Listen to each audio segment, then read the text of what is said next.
Hey there, everybody. Welcome back to the Getting Dirty Off-Road channel.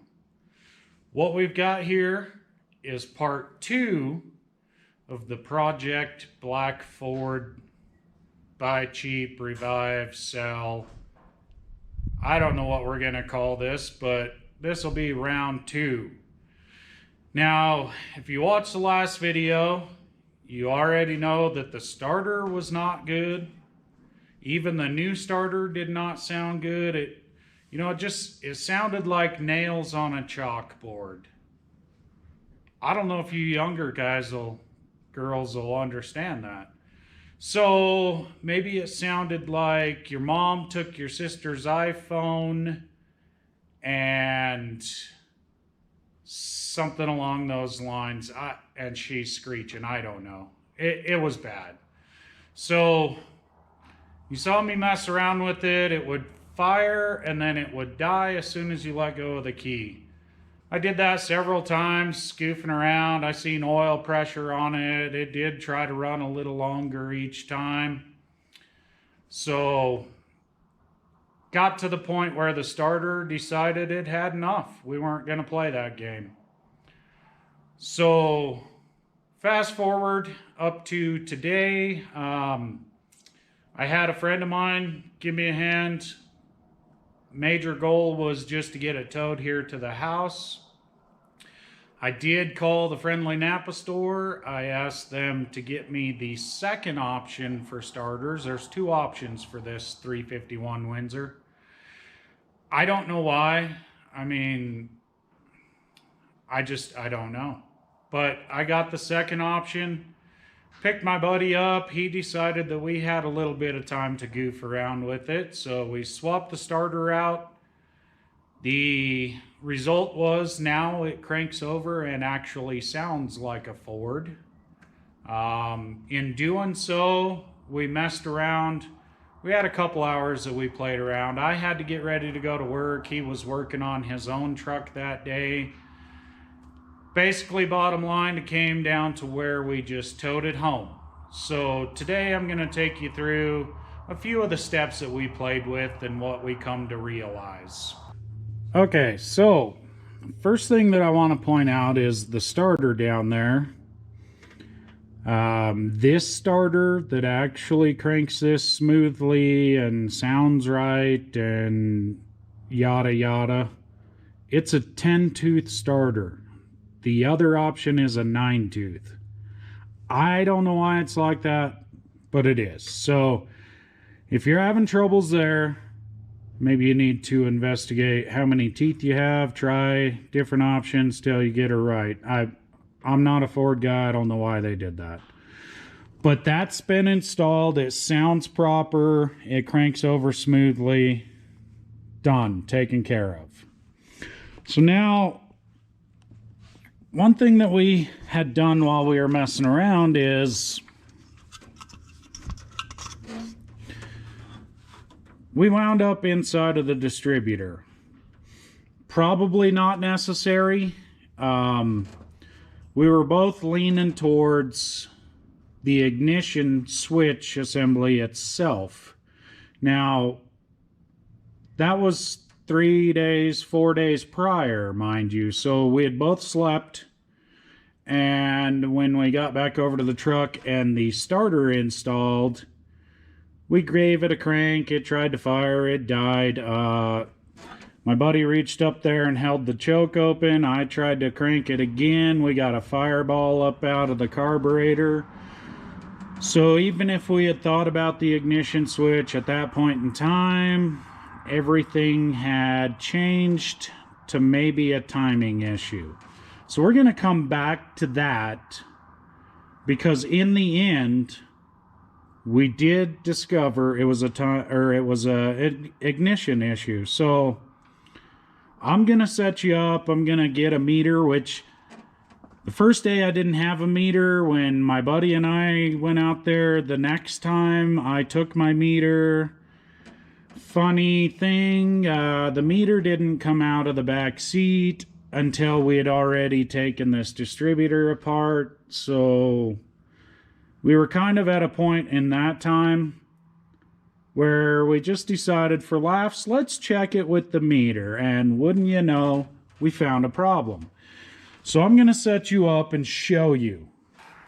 Okay, so what I've got going here now is I got you looking right at my meter. Right now I have the ignition switch on.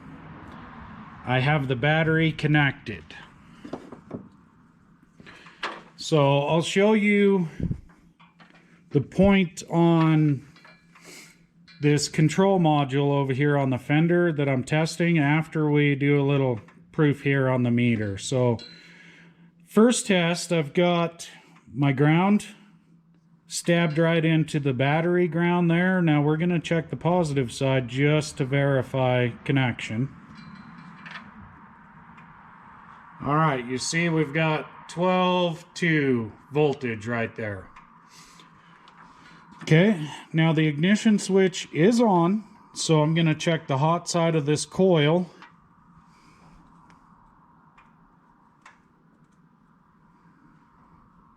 See, there's nothing there. So now what I'm going to do is come over to this control box. I've heard it called a brain box, power control module, ignition box. I don't know what they are. Seems silly to me, but it's on the fender driver side. It's always going to be right here on these older Fords. So right now I'm going to unplug the side of it that has two wires. Now that's going to be the ignition switch, bringing power into the module, which then will come out of the module to your coil distributor system. So when these are plugged in, you'll see on the module side, there's a red wire. Now you want to check the truck side of this plug, this connection. And on this particular truck, it comes out of there or into there as a brown wire. So I'm just going to stick my test lead right inside of that connector, which you see there is 0 voltage. With the switch on, we should have power there. So what I'm going to do, and like I said, this was the last thing we did that day, which should have been the first, but you know, if you don't start goofing around with other stuff, it's not fun. So why just make it easy? Let's go for what's hard. Anyways, I'm going to hit the switch. You guys watch it.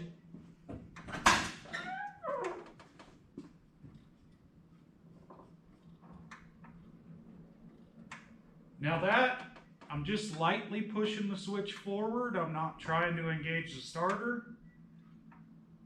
One way that I know that you're seeing power out there is, I've already tested it, of course, but also I have some dash lights that come on as I do that.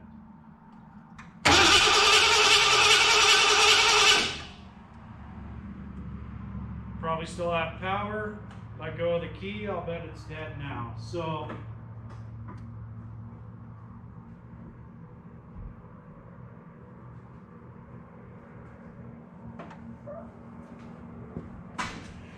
now I've checked it. I even gave you guys a little tickle on the starter just so you could hear. It actually sounds like a Ford now. So what I'm going to do from this point is show you what I have found that goes along with this ignition switch. Okay, so just to clarify, here's our coil. This side over here is the hot side, which should have power while the key is on, if that module is connected. Now it's labeled on there actually pretty decently, so it's not that difficult to figure out where your hot is.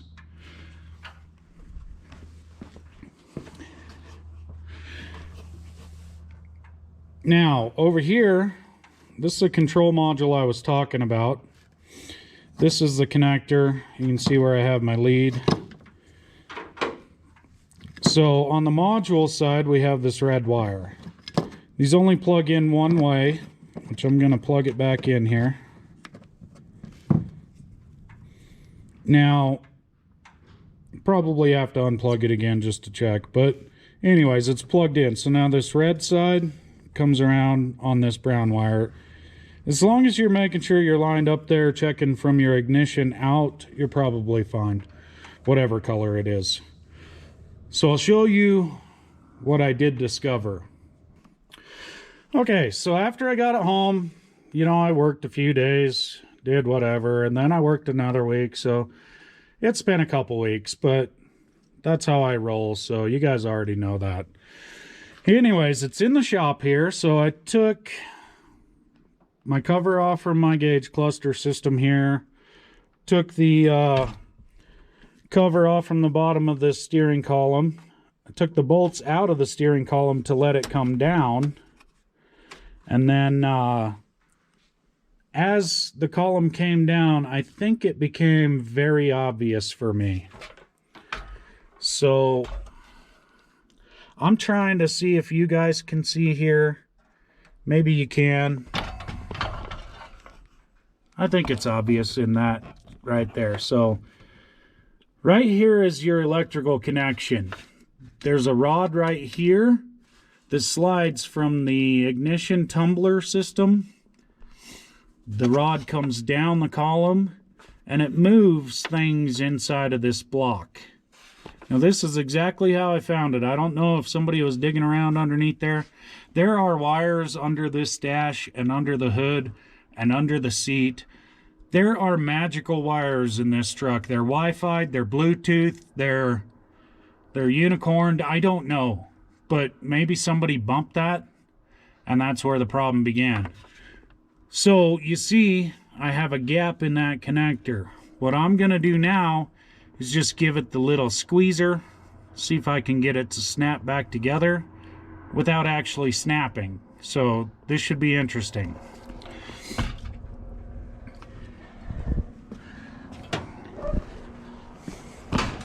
So I'm actually going to put you back out here under the hood. I'm going to go ahead and plug my test lead back in with my meter on.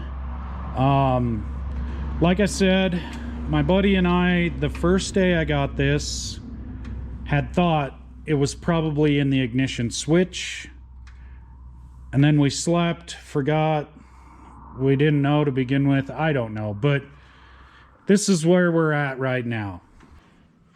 Okay, so now I'm gonna go back inside. I don't know if it's a big deal to drag you along. So I've got you back on the meter, plugged back into the connector. I'm gonna turn the switch off, and then I'm gonna play with that connector box, see if it'll snap back together, and then I'll turn the switch on and we'll see what happens. You guys holler at me if it comes back. Okay, it's current situation. Clips on that block seem to be broke. This is the first time that I've tried to squeeze it together. So I think what I'm gonna do is the old zip tie trick. Okay, so got myself about 3 zip ties connected together to get around the block to squeeze it back down like it's supposed to be. And it looks like we have got power back. So what I'm gonna do is probably another 10 zip ties in here just to keep that thing together. Okay, just to practice, let's hit the start and let go of the key.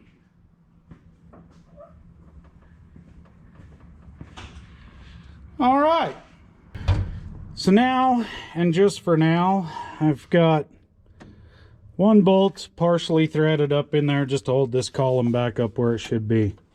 So there's no, you know, it's back where it semi should be. So there's nothing affecting this key and its functionality now. So we do have power back. Now you guys know, and if you don't, you're about to find out, I do not know what I'm doing. No idea. I'm gonna do it anyway. So, collaborating with my friend, this switch was the first thing on our list of things that we should probably check first, and then we didn't. You know, you guys know how that goes. So, after we come through the distributor, decided we were going to have to tow it. We checked it. It was the switch. That's weird. So, now I'm going to bring you over, and we're going to look at the distributor and why it's currently torn apart. But before we get to that, I've had this thing inside of my shop. Let me think. It's been a week. So the concrete was as clean as I can get it with this Wyoming dust that blows around. So right over here, and you know, it wasn't as bad as it looks now, but right over here, transfer case, I guess it probably looks like, transfer case has a leak. So we may or may not come back to that. Over here, that particular right there, that is transmission, something has a leak. Right here, I'm gonna go ahead and say, especially when we take a gander on up through this wheel well across the frame, and let me grab a light.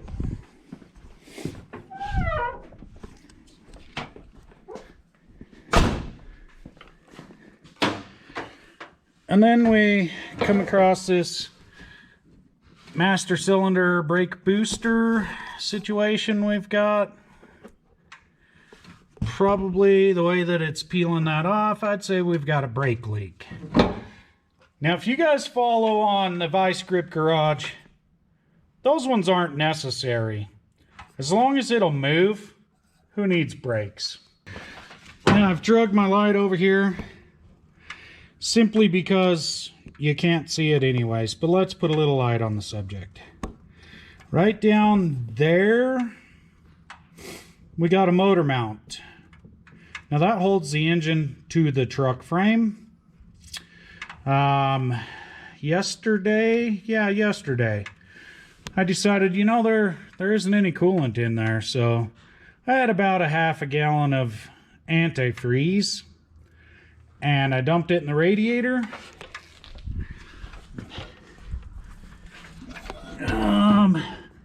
Oh hey, now I can see it actually.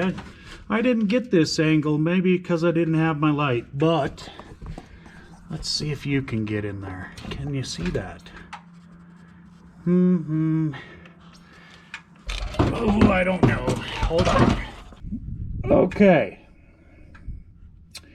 Looks like you can probably see it now. So, I dumped a half a gallon of antifreeze in the radiator, and this baby decided to put it on the floor just about as fast as it went in there. It's evident now, I actually did not see that until just now. We got a freeze plug popped out of there. Now, the motor mount sits right below that. I don't know of any way to get one in there. Maybe one of those rubber twisty in ones that crank down and tighten against themselves. I don't know. But I think what's going to happen in this shop is I think we're just going to pull that engine out, give us a chance to clean it, kind of look at everything, put new freeze plug in there, check all the others out real good, put it back in here. So that's where the majority of this mess came from, and I'll tell you what, it's fabulous. So in my daily life and experience it playing around with things that are supposed to just work and do what they're supposed to, most things don't generally go as planned. So I thought I was getting it cheap, reviving it quick, reselling it maybe for a small profit. Might still be the case, but now I've got more work to do. I'm not going to let that freeze plug discourage me though. We're going to make it run while it's sitting here before we address the freeze plug. I don't care if, you know, it's winter time. Let the antifreeze out so that you can make it through the winter. We're going to mess around with this distributor and see if we can get this thing to idle for at least 2 minutes, and then we'll shut her down and figure it out from there. All right, it's been a few days since we started this video. Winter returned. We did something else. So let's get back to it. We're going to put this pickup coil in it now. So what I want to show you here real quick. Alright, so I'm back here. I think we can see each other. Right here's your pickup coil. I don't know how well we can all see this, but this gear right here passes by the pickup coil. Get your magnetic energy, let's shoot some spark happen situation. So if you can see in there, you have a fairly tight clearance, but everything passes by smoothly. Now this is a distributor out of a 400 my buddy sent with me. I thought, well, I'd look at it. I could have taken this stuff out, but new pickup coil was like 30 bucks, so it's no big deal. So there's that. Now while we were messing around, got sidetracked on the power coming out here. Thought maybe we had a timing issue. Ended up tearing the distributor apart because, as you can see right there, get my finger out of the way, you can see that that gear was actually grinding into this pickup coil. This is what was on the truck. So about the only thing we can figure has caused that is maybe the inside of this, somewhat of a bushing, probably not really, but maybe the inside of this is worn down to where it allowed this pickup coil bracket system here to actually come into that little gear. So we found that just as well replace it. It'd probably run on this, but I've got a new one since it was torn apart. We'll put the new one in there. All right, got you set up there on the fire sucker, fuel sucker, I guess it is. Hopefully that you can see down inside of there as I put this together. So now we've got a shiny new one here.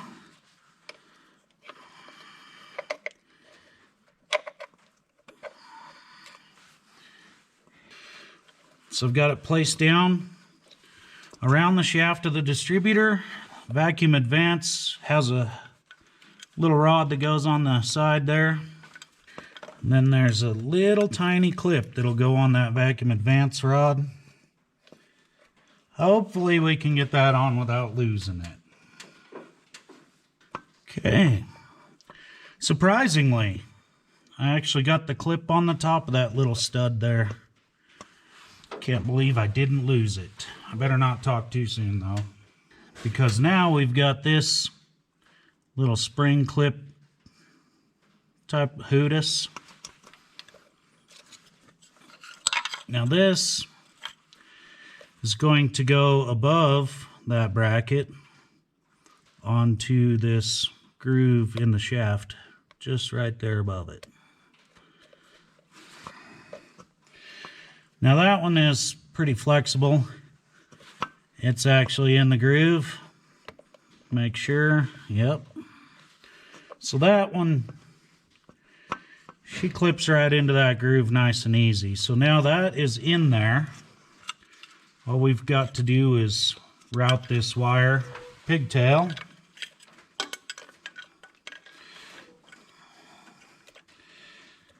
We'll bring it over. There's a groove right here in the side of the distributor where you just slide that down into the notch.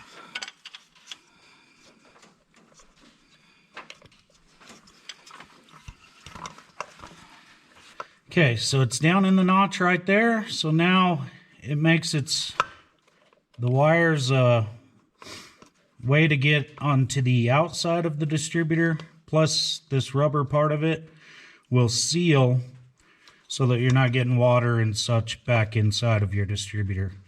You know, for those getting dirty off-road days.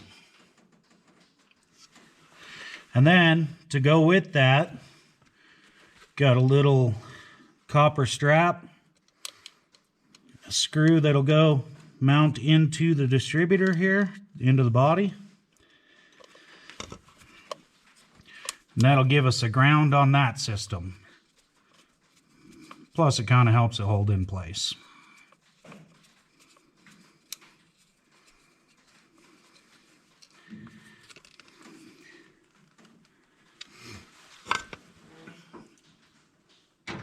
So, as far as this pickup coil goes, that's it. Now we'll just plug the pigtail portion right back into the wiring loom where it just came out of. Usually you break those clips trying to take them apart, but evidently this one wanted to just go ahead and break itself putting it together. So that'll be fine. We'll just tuck it back there out of the way. No big deal. So getting the pickup coil in there, that's all there is to it. Now we will get our, I believe it's called a reluctor gear. It sits on this shaft. It's got a little tiny dowel pin right there on the back side of this shaft. And that's what holds the gear into place. So we'll take care of that here in a few. Okay, so now we'll put this gear on there.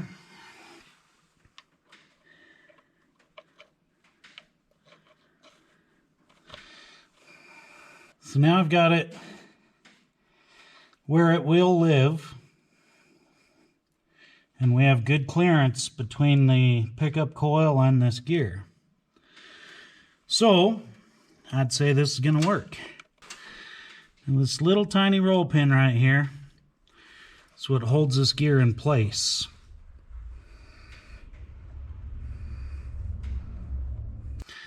Dropped it in the center.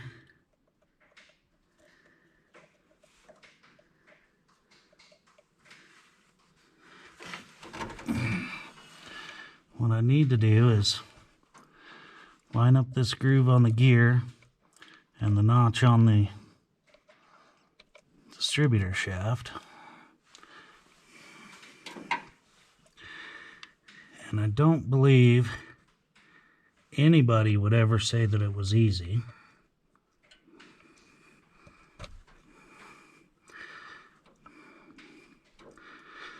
So I've got it in there now. What I think I might do, if it will do it, it would not do it. Try to use a socket to push it down with, but that didn't work out. So I think maybe I need to get this down, pinned down here in the bottom.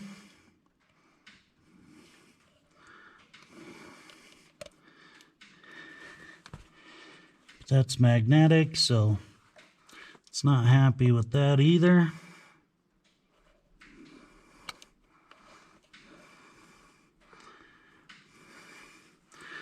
So let's try it back up here at the top again.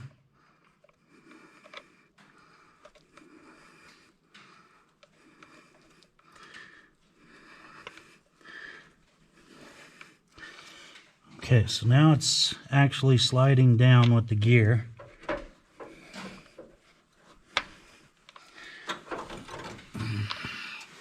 So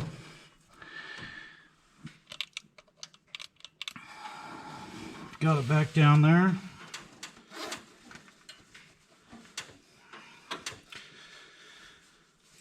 Of course I can't see, so let's put a little light on the subject right there.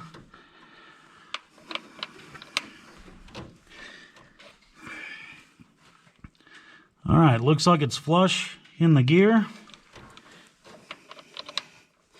Looks like the gear's all the way down.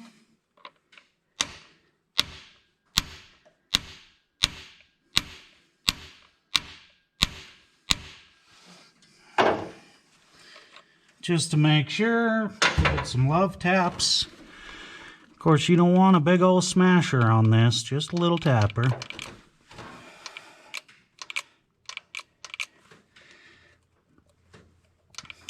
And now we have good clearance. So now that that's back on, we've got this rotor. It just finds itself in a groove and it's home. So now these Fords, they've got kind of a body extender piece, I guess. I don't know, but we'll put this guy back on there. I think it was on like that. And before I actually clip that in, I noticed this vacuum advance was a little bit loose on the side. So tighten up those screws now. That's better.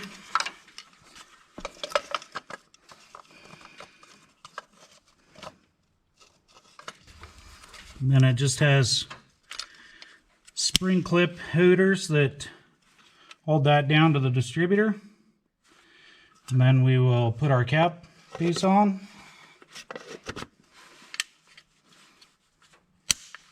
Same thing with it, just some clips. And that's back on. So now, while we were goofing around, guessing what was going on, we thought maybe the timing was off. So we rolled it around, best guess, top dead center, and the rotor was pointing like maybe it'd come past the post that it was supposed to be top dead. So what we did is rotated all the wires back one post. We come to realize that was not the issue, so now I need to rotate all of my wires back around. So I'm going to start with number one right here. And then we are just going to jump forward with everything.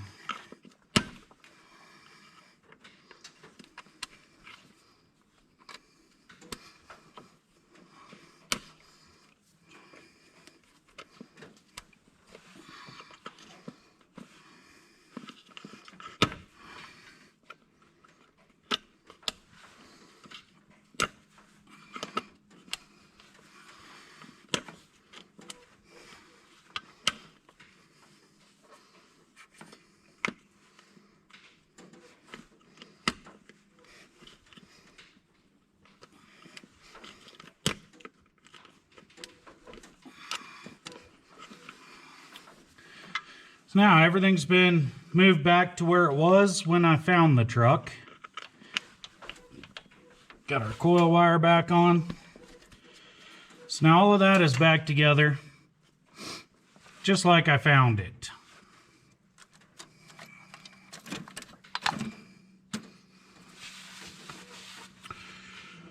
So I think now that I have become the truck to fix the truck, I'll remove myself from the truck and see if I can start the truck. So I really need to get this moved out of my way because I need to bring my dad's truck in. Like I said, it's become winter outside again. And we've got these racing slicks on there.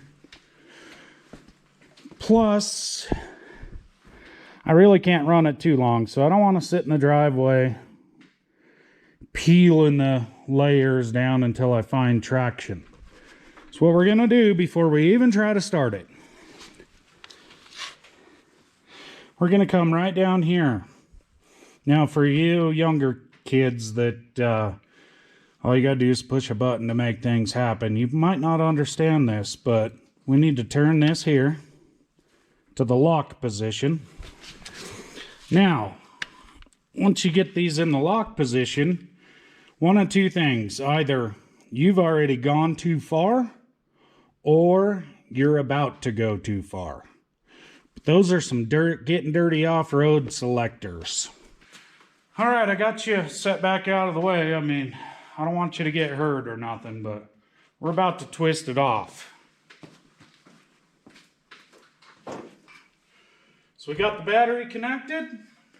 Let's see if our switch fix will work.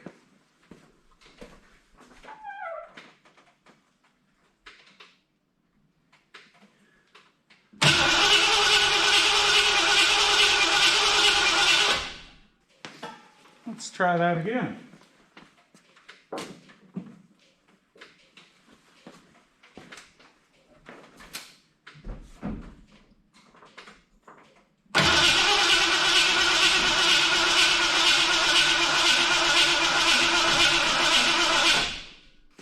Might have got a little overconfident.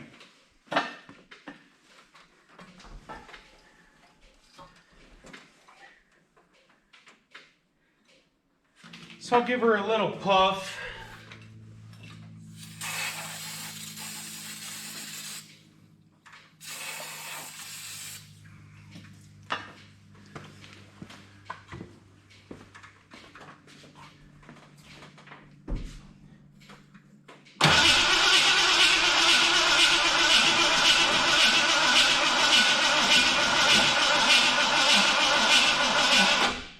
Well, now it acts like there's no spark.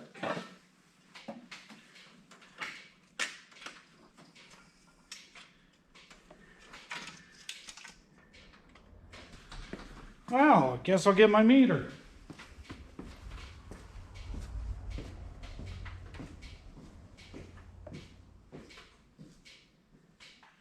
Got 11.9 on the battery.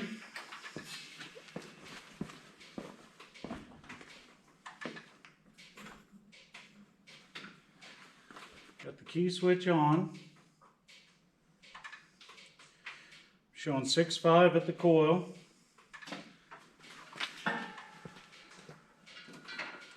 11.7 at the control box.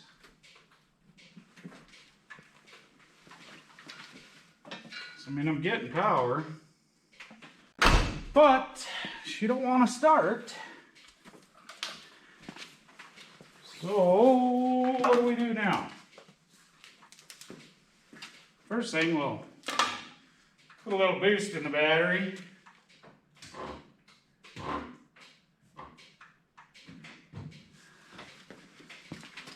And we're going to verify some sparkage. See if that pickup coil is giving it to us. Alright, I got the key on. Got my screwdriver set up in the number 1 wire. I'm just going to cross this solenoid.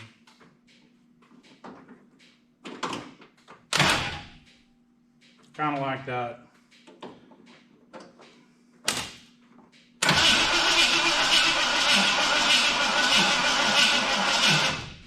Not seeing any spark jumping out of there. Try it again.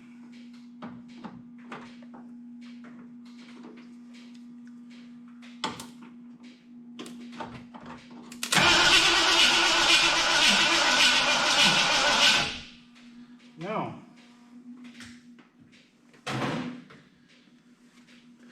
Now we need to figure out the spark.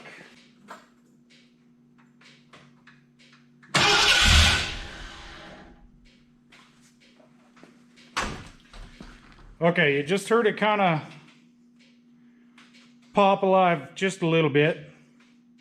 I still have the plug wire off number 1, but really all I've done is just kind of tried to get that pickup coil closer to that gear. So now I'll see if I have a spark on there, which I'm sure I do. Yep.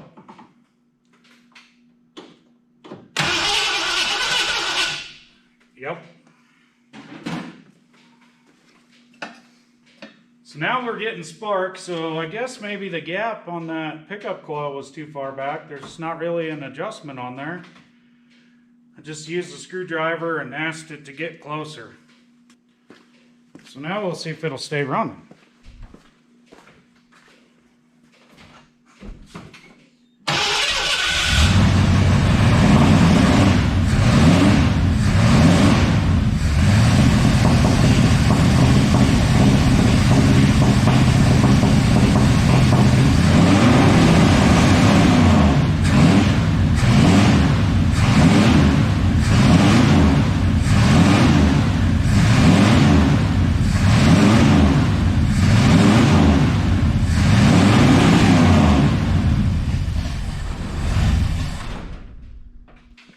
Well, there you have it.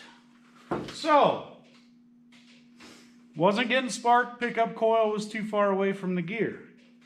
I think the way it's running right now is, one, she is loaded up with fuel. That oil smells like it came straight out of a gas pump.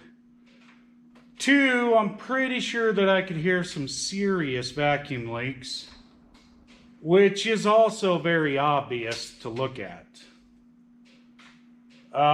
Three, it's just because I don't know what I'm doing. Come on, you guys know that. I think right now I may just see if I can get it to back itself out of my way and move on.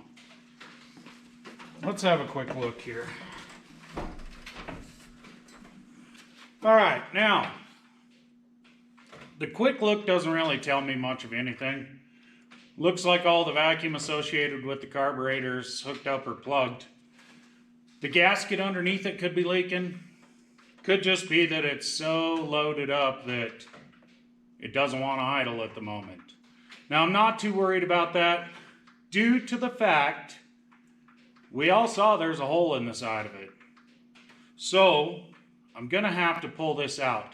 And I say have to because for me, the amount of come apart that I would have trying to lift this side of the engine up, get the motor mount out of the way and get a new freeze plug in is certainly not worth my time or patience when I can just lift it up out.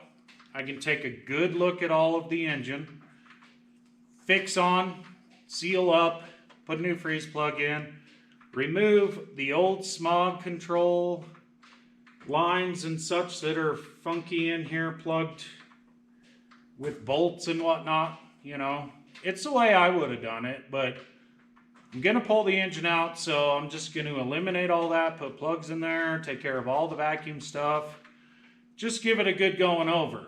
So the next time we come to this truck, I would say we're pulling the engine out.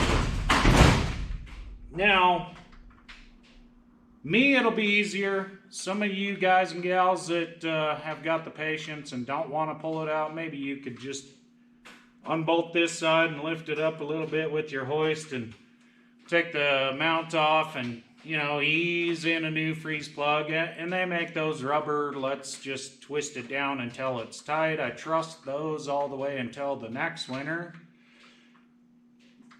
There's ways to do it. I'm gonna pull the engine. So that's what will be coming at you next on this here truck. Right now I'm gonna see if I can get it to muster up enough energy to back itself out of my way. I'm gonna bring my dad's truck in. Now that truck, of course, it's getting its semi-annual oil change whether it needs it or not, but I've also got a gauge cluster issue with it. So stick around for that one. I'm not gonna have anything technical, but I'm gonna let you know where I found what I found.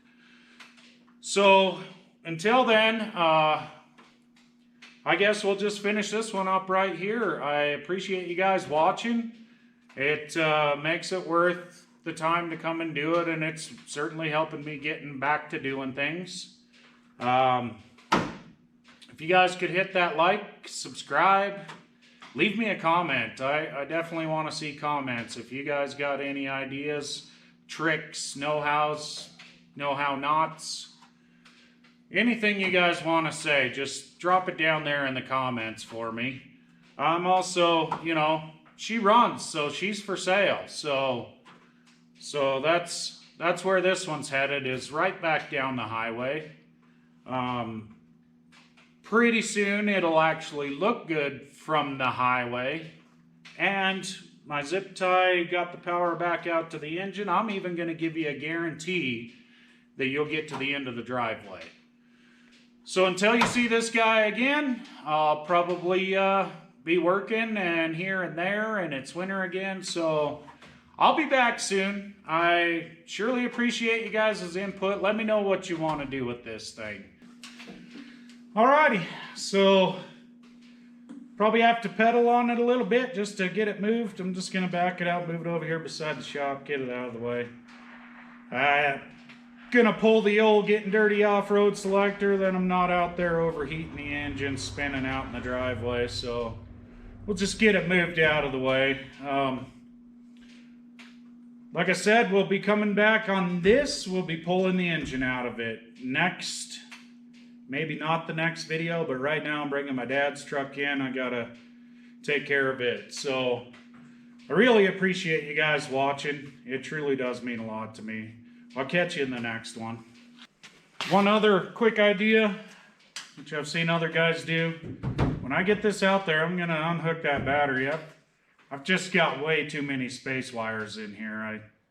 I bought it cheap. So far I got $100 in it for the starter and the pickup coil. I don't really need to burn it down just yet. Maybe one day, but not yet.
Alright y'all, little status update here. I don't know what happened from the place I got it to here. We had brakes. My buddy was able to slow down my diesel. We don't have brakes now. They're kind of sketchy, so we'll get to that as well. I backed it out. She was really loaded up. I got it over here beside the shop. I just romped her out. I'll let you guys listen. And then it sat there and idled. So, pull the engine, see what happens. I'll catch you guys next time.